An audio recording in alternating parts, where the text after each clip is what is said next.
আসসালামু আলাইকুম। আজকের ব্লগে একটি ডে লং ট্যুরের ডিটেলস থাকছে। চলুন দেরি না করে আপনাদের সাথে সারাদিন কি করলাম একটি রিসর্টে তার বর্ণনা দিই। বগুড়া শহর থেকে জাস্ট 15 থেকে 20 মিনিট ড্রাইভিং করলেই চলে যাওয়া যায় এই রিসর্টটিতে। রিসর্টটির নামটি এই মুহূর্তে আমার মনে নেই, তবে আমি চেষ্টা করব কমেন্ট বক্সে দিয়ে দেওয়ার। আজকের এই ট্যুরটি ছিল আমার হাজব্যান্ডের অফিসের থেকে। যেহেতু এটা হাজব্যান্ডের অফিসের পক্ষ থেকে একটি ট্যুর, সো এখানে আমার আসলে তেমন কোনো কাজ নেই। আমি গিয়েছিলাম গেস্ট হিসেবে। আমি গেস্ট হিসেবে কী করলাম, এনজয় করলাম সেটাই আপনাদের সাথে তুলে ধরবো। রিসোর্টটা ছিল সাদামাটা ছিমছাম সবুজে ঘেরা এবং তার সাথে রয়েছে বিশাল এই সুইমিং পুল। এখানে যাদেরকে দেখতে পাচ্ছেন সবাই ছিল ওই অফিসের লোকজন। আসলে ওই দিন সম্পূর্ণ রিসোর্টটা তারা বুক করে নিয়েছিল, এই জন্য শুধুমাত্র অফিসের কর্মীরাই এনজয় করছিল। আমিও ওখানে দেখছিলাম, ভিডিও করছিলাম, খুবই ভালো লাগছিল সবার সাথে কথা বলতে মিশতে। সবাই প্রচুর পরিমাণে ছবি তুলছিল। হালকা একটু গরম থাকার কারণে সুইমিং করতে আসলে খুব ভালো লাগছিল। সুইমিংয়ের ঠান্ডা পানিতে আমিও পা ভিজিয়েছি এবং পানির স্বাদ নিয়েছি, তবে আমার দেখতেই খুব বেশি ভালো লাগছিল।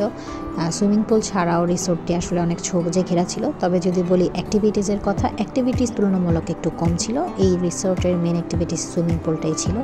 ওই যে দূরে দেখতে পাচ্ছেন আমি বসে বসে দোলনা খাচ্ছি। আমার আসলে এই দোলনার প্লেসটা দেখে আর অন্য কোনো কোথায় যাওয়ার মুড ছিল না। আমি সারাদিন যতটা সময় পেরেছি এখানে অনেকটা সময় দোলনা খেয়েছি। আর দূর থেকে আপনাদের ভাইয়া সেটা রেকর্ড করে রাখছিল। সে দেখছিল যে আমি আসলে খুবই এনজয় করছিলাম। এবার চলুন রান্নার সেকশনে যাই। এখানে প্রচুর রান্না হচ্ছে, পোলাও, মাটন, ইলিশ মাছ, ডিমের কোরমা, অনেক আইটেম ছিল। এই যে দেখতে পাচ্ছেন মাটন এখানে রেডি রান্না করার জন্য। আমি মূলত মাটন রান্নার রেসিপিটা দেখার জন্য এই সেকশনটাতে এসেছিলাম এবং আলহামদুলিল্লাহ আমি মোটামুটি কিছুটা শিখতে পেরেছি।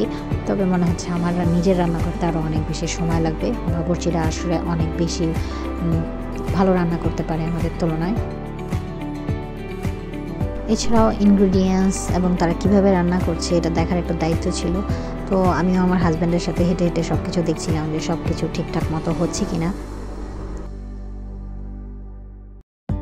এখানে 50 থেকে 60 জন মানুষের জন্য রান্না হচ্ছে। তো সেই তুলনায় যে বাজার করা হয়েছে দেখলাম অনেক বেশি বাজার করা হয়েছে, যেমন টক দই, গুঁড়ো দুধ, এগুলো একদম অনেক বেশি পরিমাণে ছিল। রান্নার পরেও অনেকটা বেঁচে যাওয়ার কথা আমার ধারণা মতে। এখানে মাটন রান্নার জন্য প্রিপেয়ার করা হচ্ছে সব কিছু। দেখতে পাচ্ছেন বেরেস্তার সাথে মশলা পানি দিয়ে কষানো হচ্ছে। কিছুক্ষণের মধ্যে এখানে আসলে মাটন কষানো হবে। এই যে দেখতে পাচ্ছেন মাটন রান্নার প্রায় মাঝামাঝি অংশে চলে এসেছে। দেখতে আসলে খুবই সুন্দর লাগছে। আমি ভিডিও করছিলাম দেখে বাবুর্চি ভাই একটু নাড়াচাড়া দিচ্ছিল দেখার ভিডিওটা যাতে সুন্দর হয়, বাট আনফর্চুনেটলি অনেক ধোয়ার কারণে আসলে ওটা কীভাবে দেখা যাচ্ছিল না। তবে এমনিতে একটা ভালো স্মেল পাচ্ছিলাম ওখানে আমরা যারা উপস্থিত ছিলাম। মাটনের পর মাটনের ঠিক পাশেই রান্না করা হচ্ছিল কলিজা দিয়ে ডালের ভোনা। এটাও আসলে রুটি দিয়ে খেতে খুব মজা হয়। আর ওটাও দেখছিলাম যে ঠিক মতো রান্না হচ্ছে কিনা। আর এই যে হ্যাঁ, মাটনটা রান্না হয়ে গেছে। এটা হচ্ছে রান্নার পরের লোক। এখানে প্রায় 60 জনের মতো মানুষ খাবে। আলহামদুলিল্লাহ দেখতে খুব ভালো হয়েছে এবং টেস্টটাও অনেক ভালো হয়েছিল। তারপর এখানে পদ্মার তাজা ইলিশ ভাজা হচ্ছে। পার পার্সন সবাই একটা করে ইলিশ মাছ পাবে। ইলিশ মাছের স্বাদটা আসলে খুব মজা ছিল খাওয়ার সময় দেখলাম। ইলিশ মাছগুলো যখন তেলে দিচ্ছিল, ইলিশ মাছের নিজস্ব যে তেলের ঘ্রাণটা একদম পুরো এরিয়াটাতে ছড়িয়ে গিয়েছিল। আলহামদুলিল্লাহ মাছগুলো খুবই ফ্রেশ ছিল। এবার চলুন একটু পুরো রিসোর্টটা ঘুরে দেখি। রিসোর্টটা যে খুব বেশি বড় তা না, এটা একটা মাঝারি সাইজের রিসোর্ট। অ্যাক্টিভিটিস তুলনামূলক কম ছিল, আমি আগেও বলেছি। তবে যারা ডে লং ট্যুরে দূরে কোথাও বা একটু নিরিবিলিতে থাকতে চান তাদের জন্য একদম পারফেক্ট। রিসোর্টটার সবচেয়ে সুন্দর যে জায়গাটা হচ্ছে সম্পূর্ণ রিসোর্টটা গ্রিন ছিল, মানে ছোটো ছোটো গাছপালা লাগানো ছিল, একটু মোটামুটি ভালোই শান্তি ছিল। আর যখন দুপুরের পর একটু বৃষ্টি হয়েছিল, সম্পূর্ণ আকাশ মেঘলা হয়ে গেছিলো, যার জন্য এনভায়রনমেন্টটা আরও অনেক বেশি সুন্দর হয়ে গিয়েছিল এবং একটি রিল্যাক্সিং ওয়েদার ছিল আসলে এই মুহূর্তেটা।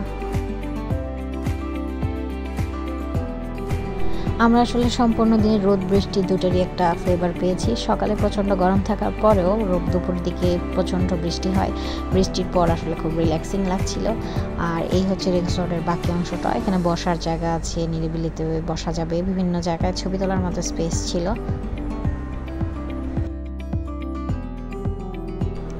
রিসোর্টের বাকি অংশটি আপনারা আমার সাথে দেখতে থাকুন।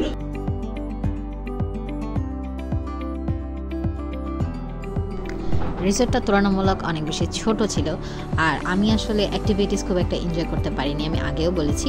তবে আমি অফিস কলিগদের সবার সাথে আসলে এনজয় করতেছিলাম অনেক বেশি। আমি অনেক বেশি গল্প করছিলাম, পরিচিত হচ্ছিলাম সবার সাথে, যে কারণে আমি খুব বেশি একটা ক্লিপস নিতে পারিনি।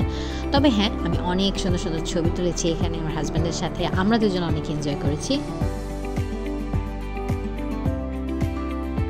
তবে ডে লং প্যাকেজের জন্য আমি সাজেস্ট করি যে প্লেসগুলো আসলে দেখা হয় সেটা যদি আরও একটু বড় হয় এবং ফুল অফ অ্যাক্টিভিটিস হয়, তাহলে এটা আরও বেশি মেমোরেবল হয়ে যায়। তো এই ছিল আজকের এই ডে লং প্যাকেজের ট্যুরের বিস্তারিত। জায়গাটা আমি আগেও বলেছি সেম ছিল। এটা এখানে আমাদের একটা ভালো দিন কেটেছে, এন্ড অফ দ্য ডে আলহামদুলিল্লাহ। তো সবাই ভালো থাকবেন, সুস্থ থাকবেন এবং আমার চ্যানেলটি সাবস্ক্রাইব করবেন। ধন্যবাদ।